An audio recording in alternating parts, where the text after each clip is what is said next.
بسم اللہ الرحمن الرحیم۔ آج سے 9 سال قبل امریکی وزیر خارجہ ہلری کلنٹن یہ کہہ رہی تھی کہ افغانستان اور عراق کی مہمات کی وجہ سے امریکی معیشت پر جو منفی اثرات ہوئے، اس کے نتیجے میں بہت سے لوگ یہ خیال کر رہے ہیں کہ امریکہ کو بیرون ملک اپنی سرگرمیاں کم کر کے اندرون ملک ترجیحات کو بہتر بنانا چاہیے۔ ایسے لوگوں کے خیالات گمراہ کن ہیں۔ ہم نے 60 برسوں سے اس گھر واپس آؤ والی طاقتوں کا مقابلہ کیا ہے۔ جو لوگ یہ سمجھتے ہیں کہ امریکی بیرونی دنیا میں اپنی مداخلت کا بوجھ نہیں اٹھا سکتے، وہ امریکی نظام کا پہیہ پیچھے گھمانا چاہتے ہیں، اور یہ ناممکن ہے۔ امریکہ کو اپنے کاروبار کے لیے نئی مارکیٹوں کی تلاش، ایٹمی ہتھیاروں کو پھیلاؤ سے روکنے اور سمندری راستوں کو تجارتی اور عسکری ضرورتوں کے لیے آزاد رکھنے کے لیے بیرون ملک مداخلت بہت ضروری ہے۔ ہماری خوشحالی اور سیکیورٹی کی ضامن ہے۔ 11 اکتوبر 2011 کے اس مضمون میں محترمہ کے یہ فکرے ملاحظہ فرمائیں۔ ایشیا کی ترقی اور آگے بڑھنے کی صلاحیت کو لگام ڈالنا امریکہ کے معاشی اور عسکری مفادات کے لیے ضروری ہے، اور یہ ہماری اہم ترین ترجیح ہے۔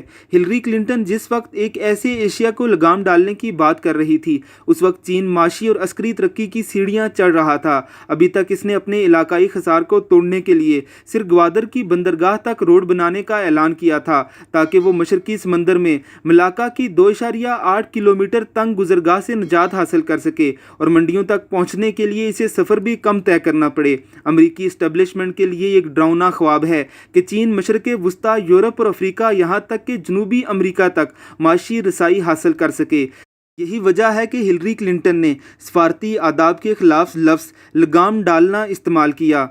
امریکہ کے اس ترجیحی اعلان کے صرف 2 سال بعد دسمبر 2013 میں چینی صدر شی چنگ پنگ نے 21ویں صدی کے اپنے سب سے بڑے منصوبے سمندری اور خشکی کی ایک گزرگاہ ون بیلٹ ون روڈ کا اعلان کر دیا۔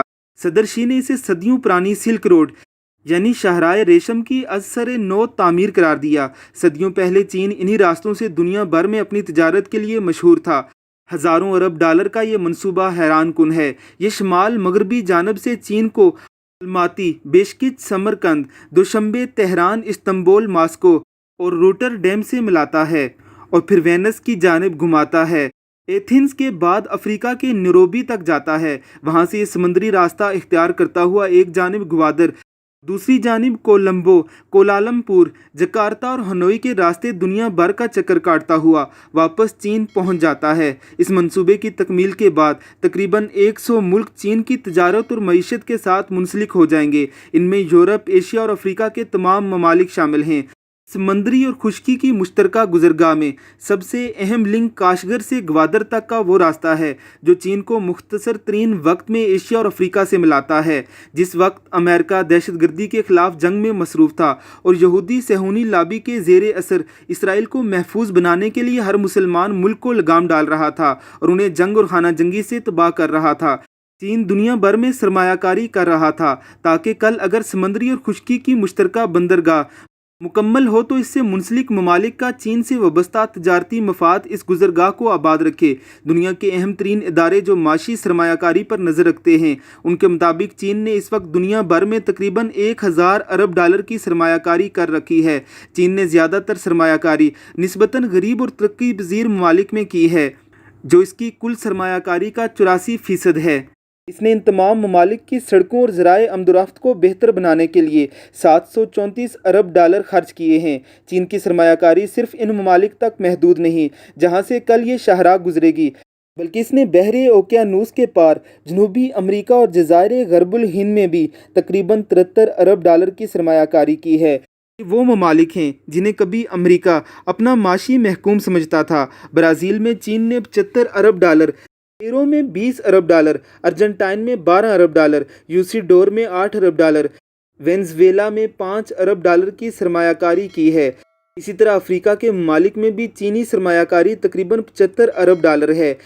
ان تمام ممالک کے علاوہ خود عالمی طاقت امریکہ میں بھی چین کی براہ راست سرمایہ کاری 171 ارب ڈالر ہے، جبکہ برطانیہ میں 73 ارب ڈالر، سوئٹزرلینڈ میں 60 ارب ڈالر، کینیڈا میں 50 ارب ڈالر اور روس میں 39 ارب ڈالر ہے۔ چین اپنی مشرقی سمت کے اہم ترین ممالک کی معیشتوں میں بھی اتنا ہی اہم ہو چکا ہے جتنا یورپ، ایشیا اور افریقہ کے لیے ہے۔ آسٹریلیا میں چین کی سرمایہ کاری امریکہ کے بعد دوسرے نمبر پر 91 ارب ڈالر ہے، سنگاپور میں 31 ارب ڈالر، قازقستان میں 19 ارب ڈالر، ملیشیا میں 18 ارب ڈالر، انڈونیشیا میں 14 ارب ڈالر۔ یہ اعداد و شمار ان ملکوں کے براہ راست بیرونی سرمایہ کاری چارٹس میں واضح ہیں۔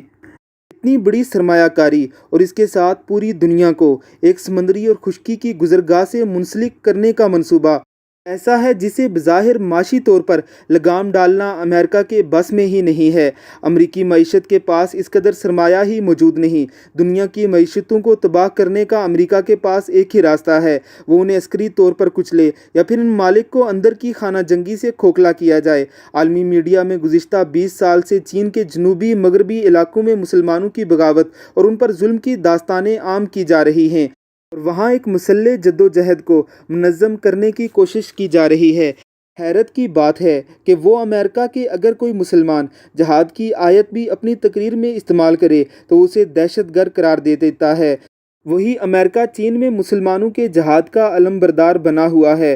چین کے مسلمانوں کے ذریعے بغاوت کی آگ بھڑکانے کے لیے بہترین ملک پاکستان تھا، لیکن پاکستان کے چین کے ساتھ مضبوط تعلقات نے امریکہ کے لیے راستہ مسدود کر کے رکھ دیا۔ پاکستان میں موجود جہادی قوتوں نے بھی اس معاملے میں امریکہ کا ساتھ نہ دیا۔ اصل وجہ یہ ہے کہ چین کی گلگت بلتستان کے ساتھ کی سرحد سے مسلسل تجارت ہوتی ہے۔ اگر چین کے مسلمانوں کے ساتھ ظلم و تشدد ہو رہا ہوتا تو جس طرح افغانستان سے مہاجر پاکستان آتے تھے، چین سے بھی مظلوموں کے قافلے جوک در جوک یہاں آتے۔ لیکن حیرت ہے، چند چینی مسلمان یورپ میں بیٹھ کر ظلم کی داستانیں سناتے ہوئے نظر آتے ہیں، لیکن ان ہزاروں پاکستانیوں کو وہاں ایسا کچھ نظر نہیں آتا جو روزانہ چین جاتے ہیں۔ پاکستان سے مایوس ہو کر امریکہ نے بھارت کو یہ ذمہ داری سونپی اور رائی نے وہاں کئی سال تک افراتفری پھیلانے کی کوشش کی، لیکن ناکام رہی۔ امریکہ کو چین میں بغاوت یا سول وار کا کوئی راستہ نہیں مل پا رہا تھا، اور دوسری جانب چین معاشی طور پر ملک فتح کیے جا رہا تھا۔ ایسے میں گھبرایا ہوا امریکہ، جو معاشی میدان میں چین کا مقابلہ نہیں کر سکتا، اس نے خود کو عسکری ذرائع سے چین کو لگام ڈالنے کے لیے 4 نومبر 2019 کو بحرہ ہند بحرہ الکاہل کو آزاد اور کھلا رکھنے کی عالمی پلان کا اعلان کر دیا۔ اس اعلان کے بعد بحرہ ہند اور بحرہ الکاہل دونوں ایک بڑے میدان جنگ کا منظر پیش کر رہے ہیں۔ یہ جنگ کب ہوگی؟ کون جیتے گا؟ کون زیادہ طاقتور ہے؟ کیا یہ جنگ صرف سمندر میں ہی لڑی جائے گی یا زمینی محاذ بھی کھلیں گے؟ بہت سے ایسے سوال ہیں جو تفصیل طلب گفتگو چاہتے ہیں۔ فی الحال یہ بات کہ اقبال کے 100 سال پہلے کی پیشن گوئی روزے روشن کی طرح واضح ہو چکی ہے۔ ہمالہ کے چشمے ابلنے لگے، گراں خواب چینی سنبھلنے لگے۔ اللہ رب العزت اوریہ جان کے علم و عمر میں برکت عطا فرمائے، آمین ثم آمین۔